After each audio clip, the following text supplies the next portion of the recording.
Hello, welcome to the Roundtable with Littleboy. It's a sports discussion show. With me today, I have Darren from PFT Sports. Hello. And we have BT, who is back from his long sabbatical he's been on. Welcome back to the show there, BT. That's awesome to be back. In person, we always hear him on the phone, but now you get to see what he looks like. Sorry about it. Yeah, sorry. On the show, we discuss usually 3 or 4 different topics. The guys here have no idea. I pick the topics. They have no idea what it's going to be. So everything's right off the top of our head. So we're not going to flood you with stats or anything like that. The show does stream live, so you can call in at 619-387-3457. And you can check out our other sports shows on pmlbsports.com. Also, be sure while you're there to click on our sponsor, fourwheelparts.com. Buy a few things, and we'll get a little bit of money to help us pay for the show. We are going to start out. The NFL, there's talks, I'm not sure if they're actually going to do it. There are talks about removing the kickoff from NFL games. Now, when they moved the kickoff up a little bit, but they made the players only run 5 yards, I was actually a big fan of that, and I think it was a success last year. I think that it cut down on injuries, and it actually, there was more touchbacks, but we didn't really lose. There was still a lot of excitement on the kickoffs. What do you think about them taking the kickoffs out there, BT? I don't like it. I don't like the idea.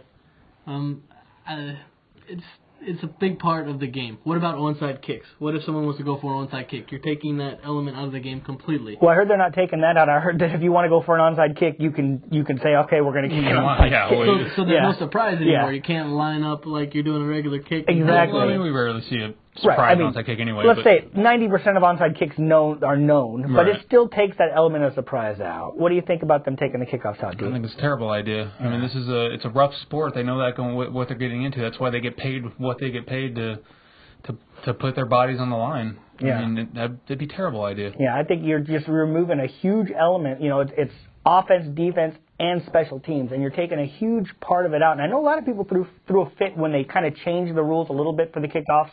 They keep changing the amount of people in the wedge and all that stuff, which is fine if they want to do things to make it safer for the players, but don't get rid of it. It's such a huge part of the game, you know. It's not football anymore. Yeah, I get all that, but yeah, could you imagine? I mean, what would just have them start at the 20? Yeah. Yeah, like college overtime every possession. Yeah, no. Yeah, I don't like that. I'm not a big fan of that either. Do you football, like football, they got the golden goose right now, you know. I mean, the ratings are higher than they've ever been. It's the last thing they need is to start throwing major tweaks at it like that. I mean, yeah, I agree. How about I got news for you, NFL? How about you stop having coaches pay to injure people? How about that? You know, that might be a little more beneficial than taking the kickoff out.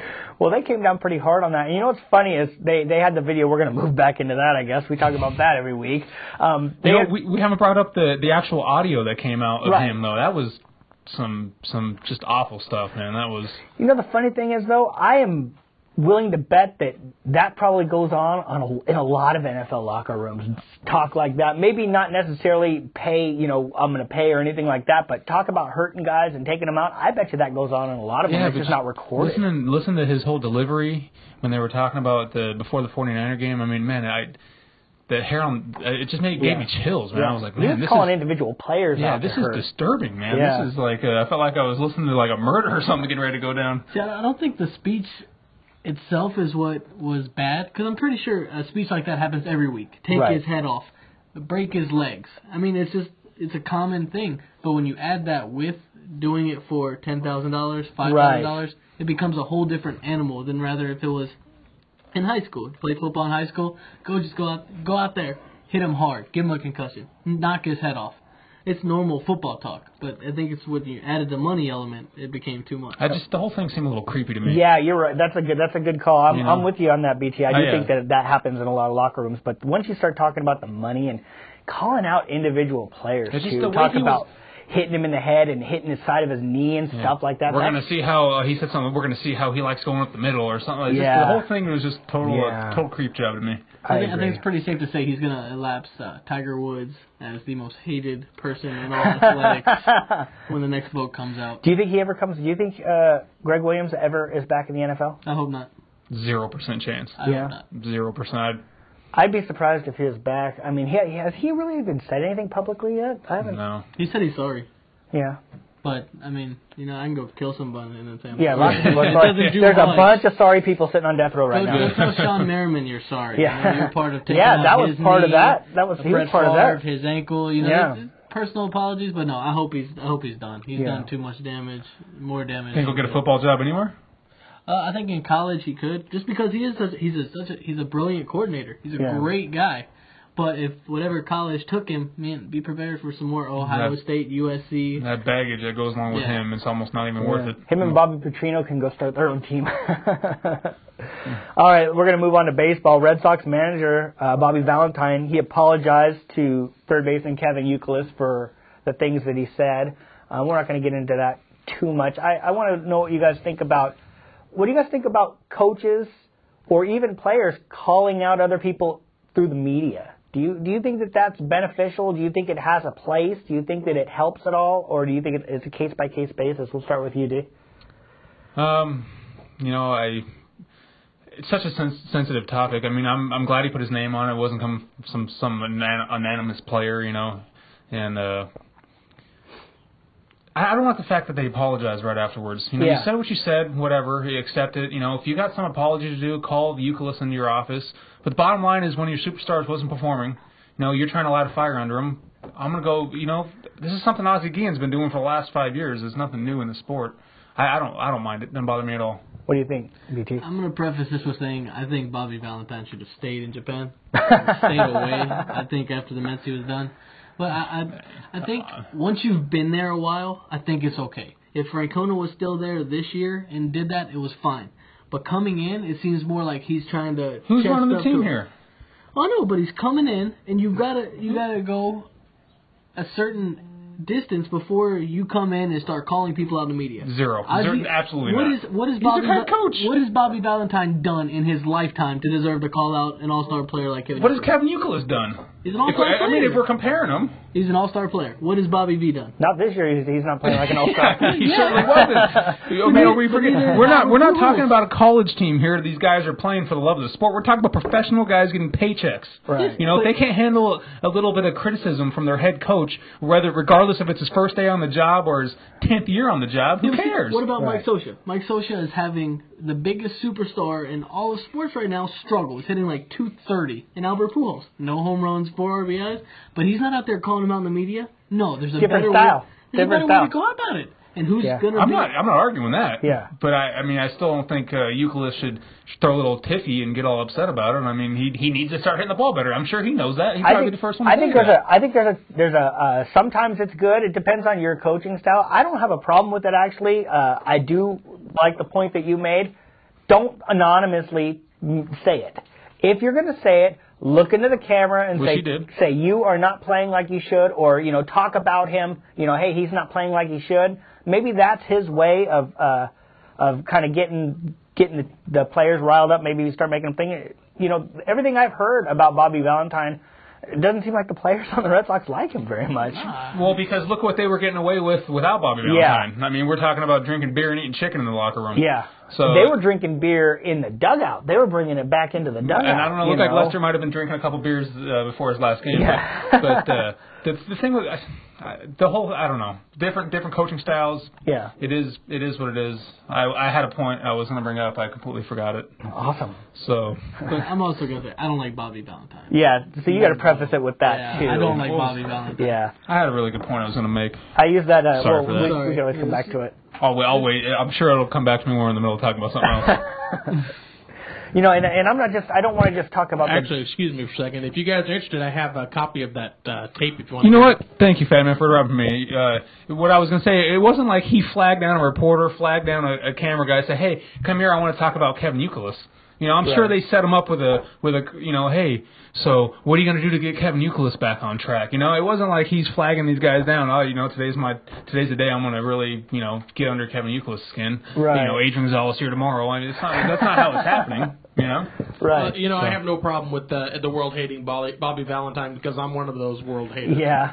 So I didn't want to actually make this about Bobby Valentine. I actually wanted to talk about it in general. Do you think that it's it's okay for the coach to do that, to talk about a player like that, or should he call him into the office and talk to him directly? Absolutely. Yeah, I think that all players are different and some respond differently, and I don't have a problem. I personally don't have a problem hearing it. I don't have a problem either, but you also got to look at the respect level the team has for the coach. If they all hate him and he starts doing this, it's not going to get any better. But say you have Phil Jackson.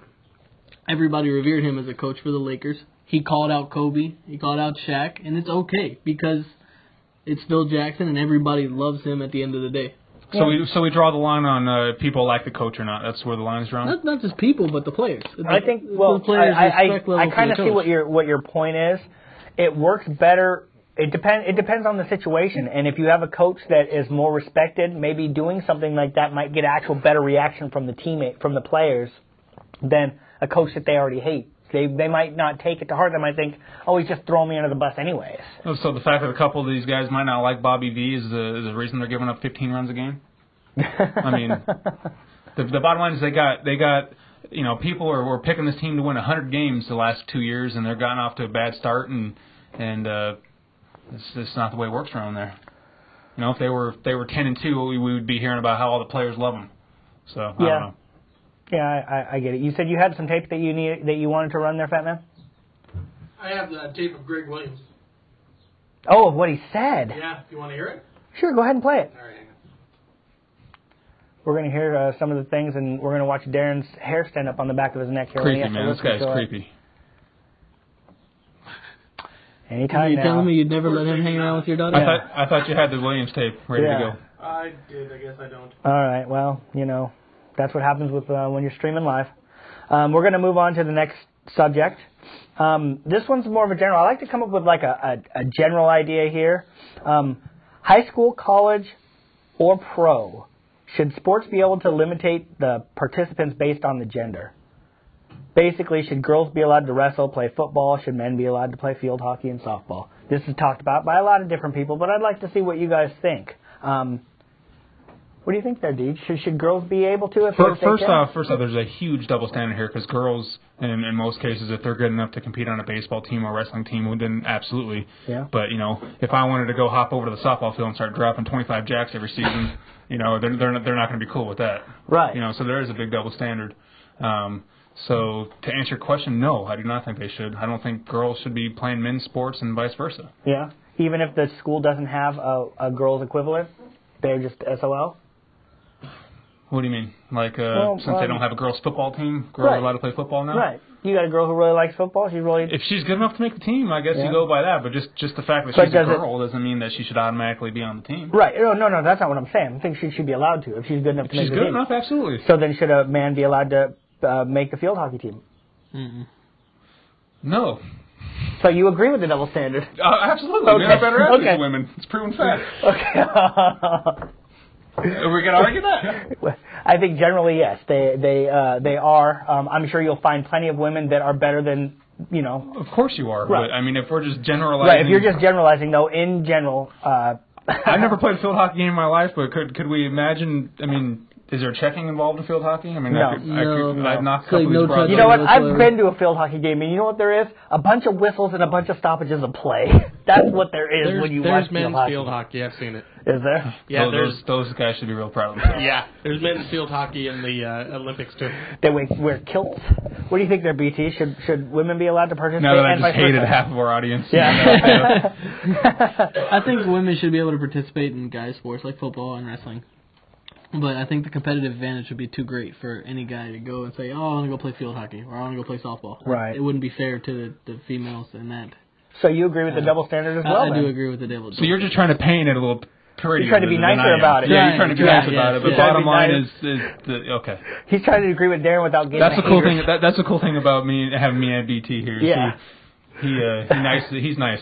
That's right. That's right. Now, how about wrestling? You think a girl should be able to wrestle? If she's good enough. Yeah. I'd love to see that. Yeah, you're wrestling. Well, there have been female wrestlers. You're wrestling and you get to go up. I want to see an attractive female wrestler. Gina Carano. Yeah, if these women are good enough to, So if these women are good enough to wrestle against the men, then absolutely they should. But you bring up Gina Carano, she's not fighting dudes. Right. No. You know? But, so going from this to a little different, do you think UFC should start bringing in women fighters like Gina Carano and Cyborg? To fight men? Nope. No, to fight with each other. Well, that's not what we're talking about. Yeah, that's not what we're talking about, UFC, as I said, they don't want to have the women's division. They have that in the Strike Force and stuff like that. But what if a woman said she wanted to challenge? What if somebody said, hey, I'll take on Uriah Faber. He's kind of a little girl anyway. And then Uriah stretches her in 2 seconds. Then what? But first of all, is that fair to him? No. Is that fair to him? It's a lose-lose. Fighting a female is a lose-lose situation. I mean, think about a female wrestler. You're standing across from her, and then something happens, and you break her arm or something. So I'm trying to think if I was the guy that broke some girl's arm. If I was wrestling, funny story. I'm going to bring this up, but my senior year of high school, we had in the I think it was during summer ball or whatever, but our baseball team scrimmaged the softball team, and my co-host Pound for Pound Sports, Nick. He was pitching to the girls' softball team, hits this broad on the wrist, breaks her wrist. Oh, no. Wrist, right? And then well done, Nick. We're all real proud of you. So you know what he says afterwards? She was crowding the plate. In typical Nick fashion, but it's just nothing good comes from this whole topic. I mean, I'm a big fan of watching women's sports. But I mean, so it's only if there's not a men's equivalent, is what you're saying? Well, I was just wondering. I was just throwing that out there. I don't know. I mean, if I had to go one way or the other completely, I'd say no. But if a woman is good enough to play in the men's sport, then why not? Yeah. If I'm not mistaken, I think there's women pitching in the minor leagues right now. Yeah, the Asian girl with the nasty knuckleball. She's I don't know. One of 7 people in the world who can throw a decent knuckleball. I guess that's why she's doing it. Yeah.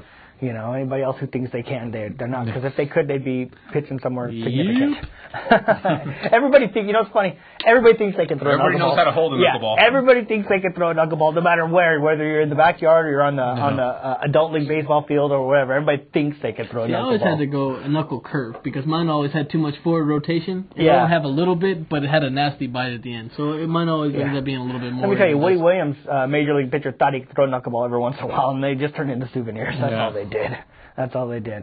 Well, I think that I think it's I understand what you're saying about the women, if they're good enough, but when you look at it, it's almost not fair to the men. Not the man, the guy whose spot she's taking or whatever, but the guy who has to compete against her because there's just a stigma against Well, if you talk about like wrestling in general, that's what football. I'm thinking about. What if there's a girl on the other side that's a offensive lineman or something or whatever or a wide receiver playing football taking her out. Yeah, and then she goes up the middle or you're the guy who took out some girl or you maybe don't want to hit her as hard. Yeah, and then the problem is if you're as a coach, if you use that as your excuse, then you're a sexist pile of trash that doesn't let women play on the team. It is a no-win situation. When I played rec league, my junior year of high school, we didn't have a football team, so I had to play in the rec league. We had a girl that played as a defensive end on the other team, and she lasted all of one play. Yeah. Really? Because the guys were determined to knock her out of the game. Really? Yeah, so the offensive linemen got together, and it was a legal hit. But they just put her head into the ground so stiffly. They looked at it a little differently than I would. She went over to the sideline. She took her pads off and she sat down on the bench the rest of the game with a headache. But she was there for one play, lasted one play. What's funny thing is my junior year, the kicker on our football team was a girl. She was a soccer player and she did really well. So. Like LSU's experimenting with that now. So there's a girl that wants to try out for the LSU football team. As a kicker. I don't know. I just I have a. I don't want to limit what somebody can do. It's a tough. There's not really a stand you can take where you're gonna not piss somebody off about it. It's a very sensitive subject. Yeah, it really is. I just made myself look like an ass. But what about the Masters? Should the Masters have allowed the women into the club, even though they're all guys, and she's a Fortune 500 CEO? Oh, that's a good question. What? I think they. Hold on, what is it? Yeah, the. Absolutely. Yeah, you're talking about the golf club. Yeah, the Masters Golf Club. It's a men's only club. It's a men's only club. Yeah, I'm not. But they always invite in the CEOs from the top companies in there, and one just happens to be a female. Wow. And they said no. Wow. So then maybe that's what we can talk about something next week. Maybe. There's more than that because now the new CEO of HP. Oh, Meg Whitman. So there's 2 now. Mm-hmm. Nice. Wow, that's interesting. It's amazing that they'll have clubs like that don't allow women. I mean, when we had who was the female golfer who was trying to make it on the men's tour? There's a couple of them. Yeah, but she was terrible. She was bad. She couldn't even beat women. You had that Michelle Wee or something. Yeah, like Wee, and then the other one that started with the S, Sorensen, I think. Remember? Do you remember? You guys went over my head here. Yeah. I don't know. The thing I don't understand is why would they try and make the men's tour when there's already a women's tour? Yeah, but they couldn't because they wanted to do something that people hadn't done, and they wanted to win as females. But because there's always, you know what the problem is? There's always this "I'm a woman, hear me roar." Yeah. But it's never the other way around. You know what I'm saying? Yeah, what happened if at the time Tiger Woods said, all right, I'm going to go dominate the ladies tour? Yeah, you know? These guys are really mean to me. I'm going to go play with the women. You know what I mean? I'm having trouble, but I want to set that record for majors, so maybe I'll just go take over the women's tour. But you look at what they did on the women's tour. They would win every now and then, but they weren't dominant. They weren't going through the tour and just dismantling everybody. But when they have especially that's a good situation to talk about because they actually have a women's and a men's tour. It's not like they can't play. Yeah, it's not like they can't play professional golf. Right. Right. Yeah. So I think that I really disagreed with that. You look at different. I think it was more what Dee was saying. I wanted to prove that I'm strong woman. You know. But you look at female basketball players. I think they make like $40,000 a year. Have you watched? Have you watched the WNBA? No, you haven't, exactly. Neither have I. No, I've watched occasionally. I've heard stories. Yeah. The draft. Hey.